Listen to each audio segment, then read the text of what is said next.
Slay, this is crazy.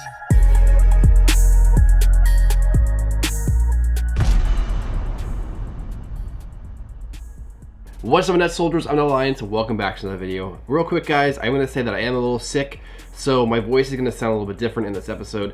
Sorry. Next time I'll try to work on that. But for right now, this is part 3 of Star Wars: The Clone Wars Explained. If you want to see more of these parts, make sure to check the description below. And for more videos from me, please remember to like, subscribe, and notifications for more. But with that said, guys, let's begin. Chapter 23, Blue Shadow Virus. The Separatists launch a secret mission on the planet of Naboo, where Captain Panaka captures a droid leader. Senator Padme Amidala, C-3PO, and Jar Jar Binks are sent to the planet to investigate and soon find a secret Separatist lab housing a dangerous plague. A plague called the Blue Shadow Virus. And if one is to come in contact with the virus, it kills the victims almost immediately. Now, in the past, the virus could only travel through water. However, the Separatist scientists had recreated the Blue Shadow Virus in a form of gas, meaning that it could be spread throughout the entire atmosphere of every planet. Jedi Knights Anakin Skywalker and Obi-Wan Kenobi arrive on Naboo and stage a plan to infiltrate the secret lab, while Padawan Ahsoka Tano stages a distraction. Ahsoka and Captain Rex do as ordered, and Anakin goes to find Padme. Unfortunately, the scientist captures Padme and Jar Jar and uses them as a distraction to escape. And after the Doctor runs off, Skywalker cuts down the droids and saves Padme and Jar Jar. He then goes after the Doctor and captures him this time. And it appears the Blue Shadow Virus shall never rear its ugly head again. Chapter 24, Mystery of a Thousand Moons. After stopping the Separatist Doctor, Anakin and Obi-Wan plan on taking him to prison while Padme keeps an eye on the lab cleanup. She soon discovers that the Doctor's assistant droid had armed a bomb full of the Blue Shadow Virus. They try to stop it, but it's too late. The virus explodes through the lab, infecting Padme, Ahsoka, and Rex. Anakin grows angry and threatens the Doctor to make a cure, but instead, the Doctor mocks him. Skywalker plans on killing the Doctor, but Kenobi stops him, stating that he made the virus, so they'll need his help to make the antidote. Anakin and Obi-Wan soon discover that the antidote is on the planet of Iago, so they travel to the planet, get the antidote, and head back to Naboo, saving Padme, Ahsoka, and Rex from certain death, and destroying the Blue Shadow Virus once and for all. Chapter 25, Storm over RYLOTH. The Separatist leader Wat Tambor has taken over the planet of RYLOTH. Jedi Knight Anakin Skywalker and his Padawan Ahsoka Tano are tasked with breaking through the Separatist blockade on the planet so that Jedi Master Obi-Wan Kenobi can use his forces to attack on the ground. Ahsoka leads her own battalion against the droid fighters, but more Separatist cruisers join the fight. Skywalker commands Tano to retreat, but she disobeys him, leading to the majority of her battalion being destroyed. After the battle, Anakin berates Ahsoka for being so careless and gets word from Masters Mace Windu and Obi-Wan Kenobi that Tano and he will have to break the blockade somehow. Anakin tells Ahsoka that he plans on slamming his damaged cruiser into the Separatist capital ship. Before heading off, Skywalker gives full command of his troops over to his Padawan. Ahsoka is a little intimidated at first, but she ultimately wants to redeem herself from earlier. Anakin contacts the Separatist leader and tells him that he wants to surrender himself so he can deliver food and supplies to the people of RYLOTH. And so, the Separatist leader, believing he captured the great General Skywalker, allows Anakin to get his damaged cruiser close enough to the capital ship to launch it straight into it, destroying it just as Anakin gets away on an escape pod. Ahsoka then leads a full-scale attack on the rest of the Separatist fleet while Kenobi's fleet enters the battle. Rex picks up Anakin's pod and they all return back to the fleet to prepare for RYLOTH's ground invasion. Chapter 26, Innocence of RYLOTH. After breaking the Separatist blockade, Jedi Master Mace Windu discovers that the Separatists have massive anti-air cannons, and the only way for the Republic fleet to land is if Master Obi-Wan Kenobi is able to destroy the cannons. Obi-Wan leads his troops into battle alongside Commander Cody. After winning the first battle, Cody scouts ahead to discover that the Separatists are using the Twi'leks as body shields to keep the Republic from blowing up the cannons. The droid leader releases meat-eating monsters to devour the clones, however, Kenobi uses Force Trance to trap the creatures. They soon come across the Separatist base, and Cody leads an assault on the front of the base while Kenobi leads a squad around the back. They infiltrate the base, freeing the Twi'leks and destroying the cannons, allowing the Republic fleet to finally land and prepare to take RYLOTH back from Wat Tambor. Chapter 27, Liberty of RYLOTH.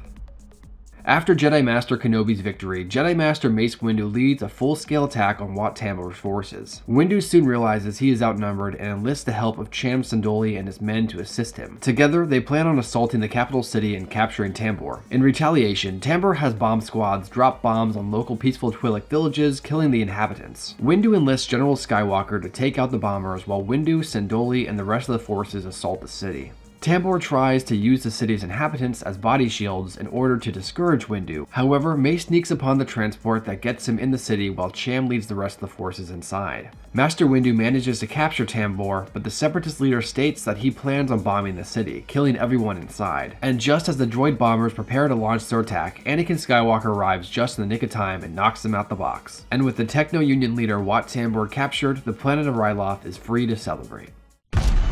Chapter 28. HOLOCRON Heist. During a battle on the planet of Felucia, Jedi Knights Obi-Wan Kenobi and Anakin Skywalker, along with Padawan Ahsoka Tano, are forced to retreat. Skywalker commands Tano to break the attack, but she disobeys him. After he is forced to literally come and get her, the Jedi Council disciplines her by putting her in charge of guarding the Jedi holocrons in the temple. Around the same time, Darth Sidious contacts a criminal master thief named Cad Bane to steal a Jedi holocron. Bane recruits a changeling to take the identity of a dead Jedi in order to infiltrate the Jedi Temple undetected. The changeling succeeds in the attempt to break in and assist Cad with getting inside the temple too. Anakin, Obi-Wan, and Yoda sense the disturbance in the Force and put the temple into high alert. The changeling almost gets caught and knocks out the Jedi librarian, taking her identity. However, soon Ahsoka discovers the changeling and captures her. Cad reaches the holocron vault and blows a hole in the door. Inside, he takes the holocron he needs and escapes. The Jedi soon realize that the holocron taken was one that revealed all the Force-sensitive children in the galaxy. Or I guess you could say, the future Jedi. And so, while Jedi Master Obi-Wan Kenobi goes to find Cad Bane, Anakin Skywalker and Ahsoka Tano head off to get to Bane's next target before he does. Chapter 29. Cargo of Doom. After Cad escaped the temple, he managed to elude Jedi Master Obi-Wan Kenobi and headed off to his next target, a Rodian Jedi named Bola Ropal. He captures the Jedi and attempts to flee into hyperspace, but Jedi Knight Anakin Skywalker's fleet blocks his way. And so, Anakin, Ahsoka, and a squad of clones assault Cad's ship in order to capture Bane and save Ropal. Unfortunately, Bane accidentally kills Ropal trying to get access to the Jedi holocron. But with Skywalker and Tano assaulting the ship, it appears he needs to capture one of them to open it. Cad leads the Jedi into a trap, and he forces Ahsoka by herself and knocks her out. The damaged ship begins to erupt from within, and Bane kidnaps Tano, forcing Anakin into an ultimatum. He tells Skywalker to unlock the holocron or Ahsoka dies. And of course, while Anakin refuses to let his apprentice die, he sees no other way, and he opens the holocron for Bane. And after Cad has what he wants, he flees the ship. The ship begins to blow, so Skywalker, Tano, and Captain Rex escape the explosion. And since they took the only shuttle, they believe that Bane, along with the holocron, had been destroyed on the ship. Chapter 30. Children of the Force. After returning to Coruscant, the Jedi discover that Cad Bane survived the explosion and managed to escape. The Jedi meditate, and using the Force, they discover the location of Bane's first Force-sensitive child. Master Kenobi is sent to Rhodia, but Bane escapes with the child. He then goes to Naboo to kidnap a Gungan child. However, Anakin Skywalker and Ahsoka Tano capture him. After Bane's capture, Skywalker, Kenobi, and Master Mace Windu use the Force to access his mind. And together, they use Mind Trick to get Bane to lead them to the holocron and the child. Windu and Kenobi go with Bane while Skywalker goes to inform Palpatine of the whole situation. Cad leads Mace and Obi-Wan into a trap while Anakin and Ahsoka head for the planet of Mustafar to find who hired Cad. Mace and Obi-Wan get the holocron and get off the ship just as Skywalker and his Padawan track down the children and save them. And in the end, while Cad Bane manages to escape, the children will return to their families and the holocron was put back in the vault. Chapter 31. Bounty Hunters.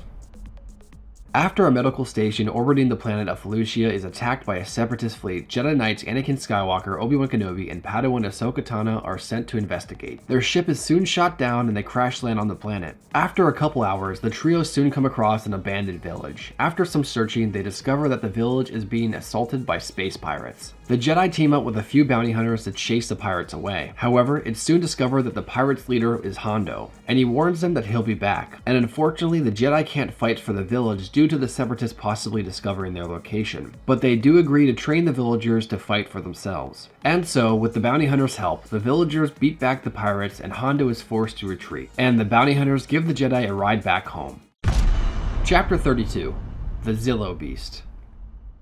On the planet of Malastare, the Republic is pinned down by thousands and thousands of battle droids. They have no choice but to use a new prototype bomb that works as a massive EMP. So while the living will remain untouched, the droids will be completely dismantled. The Republic bombers drop a mega bomb that completely obliterates the Separatist army. However, it soon causes the ground around the blast to collapse, creating a massive sinkhole, a sinkhole that ends up engulfing some of the Republic troops as well. Jedi Master Mace Windu heads into the crater to help with the search and rescue, while Jedi Knight Anakin Skywalker comes to assist him. Down in the sinkhole, Windu and his clones come face to face with a massive monster known as a ZILLO beast. Skywalker manages to distract the monster while Windu and the other clones escape the sinkhole. While the native creatures of the planet known as Dugs want to kill it, Master Windu prefers to save it, for even if it is a big scary monster, it is the last of its kind. The Dugs attempt to drown the beast, but it escapes out of the sinkhole, sending everyone into a panic. Skywalker tells the men to use stun lasers to bring it down safely. And after knocking the beast out, Chancellor Palpatine tells the Jedi to bring the beast back to Coruscant for further scientific tests.